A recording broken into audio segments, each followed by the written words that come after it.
할렐루야. 하나님의 은혜가 오늘도 함께하기를 간절히 바랍니다.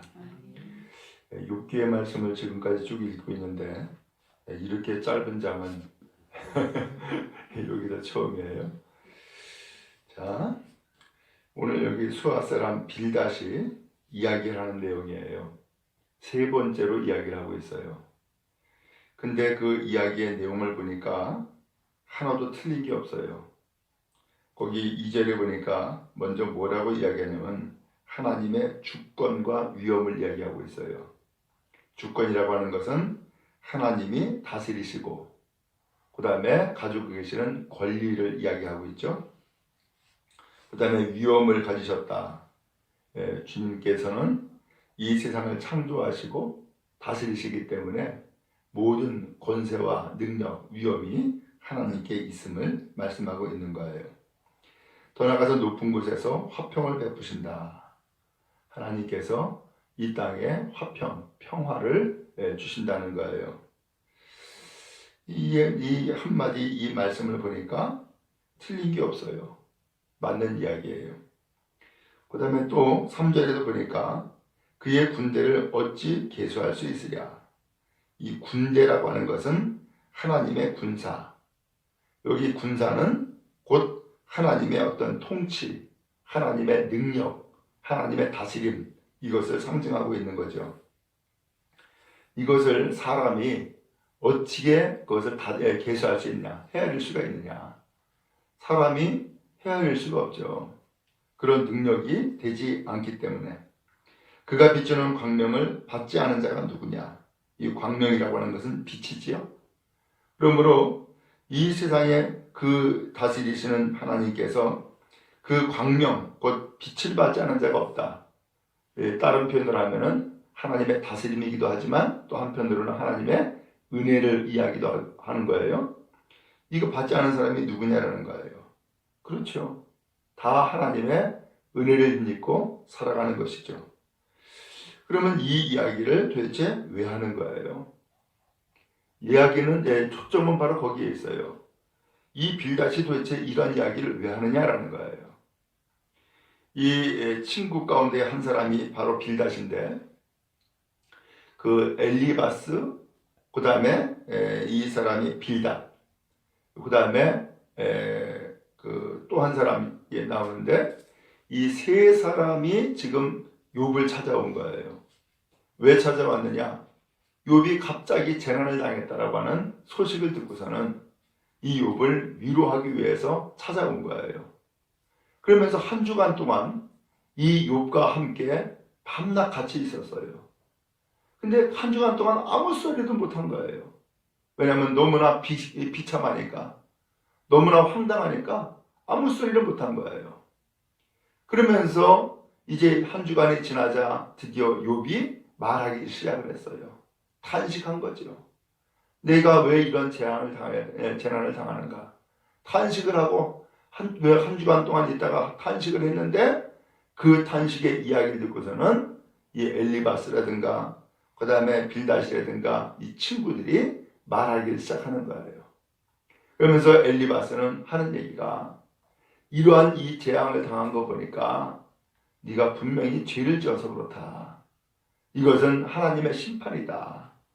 네가 죄를 지어서 그런 것이니까 하나님 앞에 돌이키고 회개해라. 이렇게 이야기한 거예요.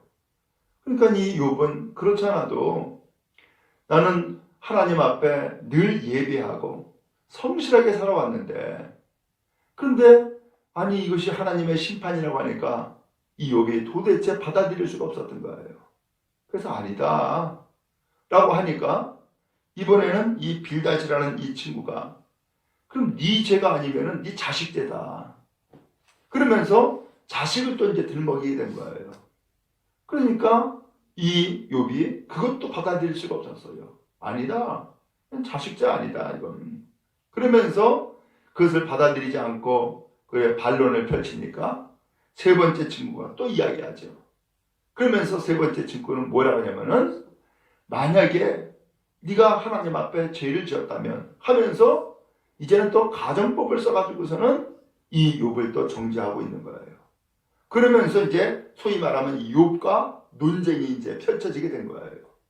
그러면서 이 빌닷이 이제 그 이야기의 논쟁 가운데서 이제 세 번째 이야기를 하는 거예요.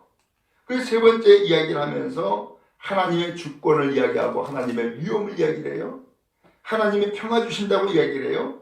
하나님의 그 군대를 어떻게 계수할 수 있냐. 그가 비추는 광명을 받지 않은 자가 도대체 누구냐. 그 이야기를 하는 거예요.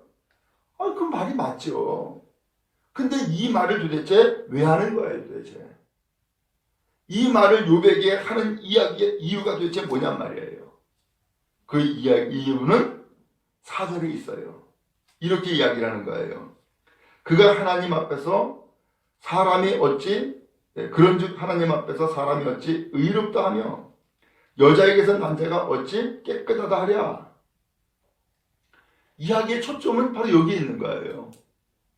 아니 하나님이 이런 주권과 위엄을 가지고 계시고 하나님의 그 군대를 그 다음에 하나님이 주는 광명을 받지 않은 자가 도대체 누구냐 라고 이야기를 하면서 그런데 너는 왜 하나님 앞에 너는 의롭다고 얘기를 하는 거야? 너는 왜 하나님 앞에서 깨끗하다고 이야기를 하는 거야? 그러면서 소위 말하면은 이 욥을 정죄하고 비판하기 위해서 이 이야기를 꺼내놓은 거예요. 오늘 여러분 하나님이 이러한 이야기를 기뻐할까요? 하나님의 주권을 이야기하고 하나님의 위엄을 이야기하는데 그 말은 맞아요. 근데 그 말을 왜 하느냐? 이 욥을 정죄하기 위해서, 이 욥을 비난하기 위해서 이 말을 하고 있단 말이죠. 여러분, 말은 맞지만 그 말의 목적이 그 누구를 비난하고 정죄하기 위해서 쓰고 있다 그러면은 그 말은 좋은 말이 아니죠. 그 말은 복된 말이 아닌 것이죠.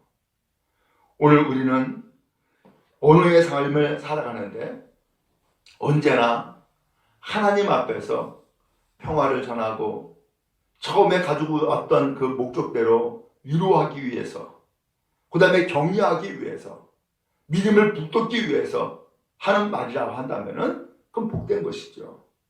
그러나 그 누구를 정죄하고 비난하기 위해서 하나님을 들먹거리면서 이야기를 하고 있다?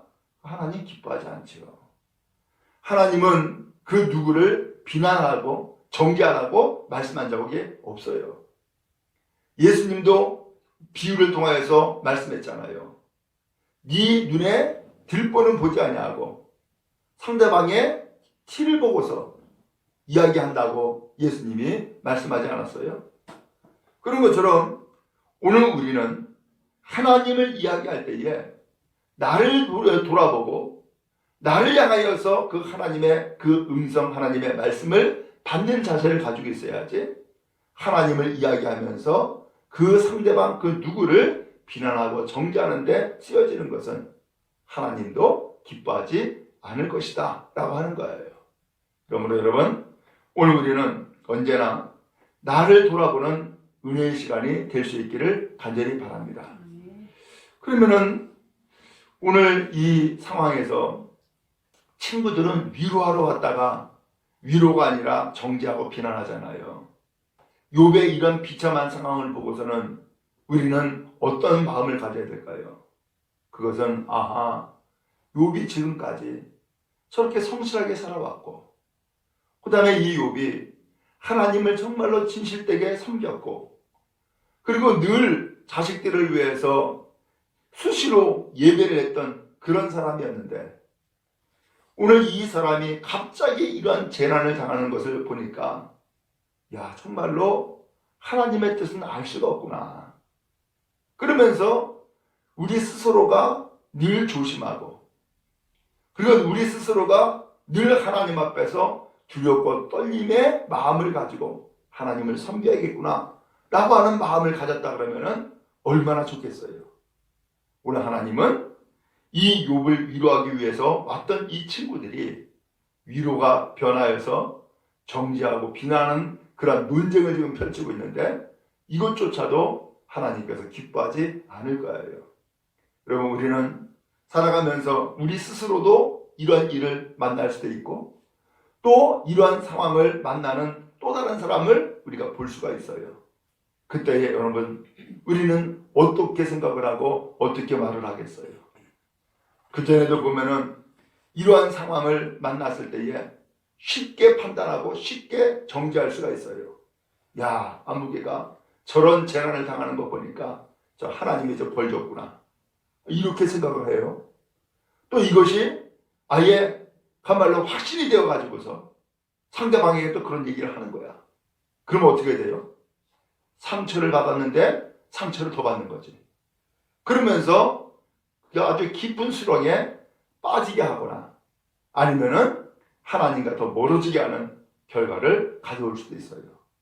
여러분, 그런 의미에서 우리는 말을 하되 가말로 그 누구를 폄훼하거나 정죄하거나 비난하기 위해서 오늘 우리가 말하는 것이 아니라 오늘 우리 스스로를 돌아보면서 나 자신이 먼저 하나님 앞에 겸손하게, 그리고 더 나아가서 하나님 앞에 정말로 깨닫는 그런 마음을 가지고서 나아가고 접근해야 될 필요가 있겠다라고 하는 거예요. 자, 그 다음에 5절에서 또 이어서 이야기합니다. 보라, 그의 눈에는 달이라도 빛을 발하지 못하고 별도 빛나지 못하거든. 그의 눈은 하나님의 눈을 얘기하고 있는 것이죠. 하나님의 눈은 오늘 우리를 바라보시는 거예요. 그리고 더 나아가서 하나님의 그 눈은 달이라도 빛을 발하지 못한다. 별도 빛나지 못한다. 아무리 달이 빛을 발해가지고서는 환하게 비추어도 하나님이 바라보시는 그 눈은 이 달과 비교할 수 없다. 별과 비교할 수 없다. 이걸 얘기를 하는 거예요. 하나님의 눈은 뭐라는 거예요? 정확하다는 거예요. 분명하다는 거예요. 이걸 얘기를 하고 있는 거예요. 그러면 정확하다, 분명하다, 이것을 왜 이야기를 하는 거예요? 역시 마찬가지로 이 욥이 분명히 너는 죄를 졌어. 그래서 이 재앙을 당한 거야. 이건 하나님의 심판이야. 이 이야기를 하기 위해서 이제 하나님의 눈을 이야기를 하고 있는 거예요. 그리고 마지막 결론적으로 6절에 하물며 구더기 같은 사람, 벌레밭 같은 인생이랴. 아하, 지금 누구를 지금 빗대서 얘기하고 있어요? 욥을 빗대어서 네가 바로 구더기야. 그러면서 네가 바로 벌레야. 이 이야기를 하고 있는 거예요. 또 다시금 아픔을 주고 있는 이야기를 이 빌닷이 펼치고 있음을 보게 되어지죠. 참, 이 말이라는 것이 이와 같이 이 말은 분명히 맞는 것 같아. 근데 말은 맞는 것 같은데 결론적으로 듣고 보니까는 나를 정죄하고 비난하고 있네. 어떻게 돼요? 그 말이 통하겠어요? 오히려 더 상처가 되고 아픔이 되고, 그리고 더 나가서 이제는 이 사람들이 야, 이건 친구도 아니구나, 이건 정말 믿음의 사람도 아니구나, 이렇게 되어버릴 수가 있는 것이죠. 여러분, 그런 의미에서 오늘 이 짧은 말씀이지만은 우리는 그 말이 언제나 성경에다 나오는 것처럼 누군가 말을 하려면은 하나님이 말씀하시는 것처럼 해라, 이렇게 했잖아요. 하나님이 말씀하시는 것, 그것은 뭐예요? 오늘 우리에게 생명 주시는 것이고 은혜를 주시는 것이고 오늘 우리를 더욱더 복되게 하는 것을 말씀하고 있는 거예요. 우리의 언어가 오늘 이 시간 더욱더 복되기 바라고 생명 주고 은혜를 끼치는 귀한 언어로 우리의 삶을 이끌어가는 은혜가 있기를 간절히 바랍니다.